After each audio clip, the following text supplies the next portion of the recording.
One part ரெசிபியான bisi bele bath recipe தான் பார்க்க போகிறோம். வாங்க பார்க்கலாம். அதுக்கு முதல்ல 3/4 கப் அளவுக்கு அரிசி, 1/4 கப் அளவுக்கு துவரம் பருப்பு, கொஞ்சமாக பாசிப்பயிறு எடுத்து நல்லா வாஷ் பண்ணிக்கிட்டு அதோட மஞ்சத்தூள் எல்லா வெஜிடபிளையும் சேர்த்து குக்கரில் விசில் வச்சுக்கலாம். இப்போது நம்ம ஒரு கடாயில் கொஞ்சமாக எண்ணெய் விட்டு கடுகு, வெங்காயம், தக்காளி போட்டு நல்லா தாளிச்சுக்கோங்க. இதோட கொஞ்சம் ரெட் சில்லி பவுடர், வீட்டு மிளகாய்த்தூள், பெருங்காயத்தூள், கொஞ்சமாக புளி தண்ணி ஊற்றி நல்லா கொதிக்க வச்சுக்கோங்க. நல்லா கொதித்து வந்துருச்சு. இந்த பதத்தில் குக்கரை ரிலீஸ் பண்ணி அதில் வேக வச்சுருக்க பருப்பு ரைஸோடு சேர்த்து இந்த சாம்பார் பொடியை ஊற்றி நல்லா கலர்னா சூப்பரான பிசிபிலாபாத் ரெடி.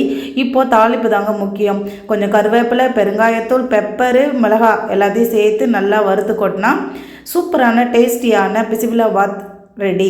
இதுக்கு பேர் சாம்பார் சாதம்னு சொல்லுவாங்க. இதோட நம்ம கலர் வத்தல், பப்பட்டை இதெல்லாம் வச்சு சாப்பிடும்போது டேஸ்ட் அல்டிமேட்டாக இருக்கும்.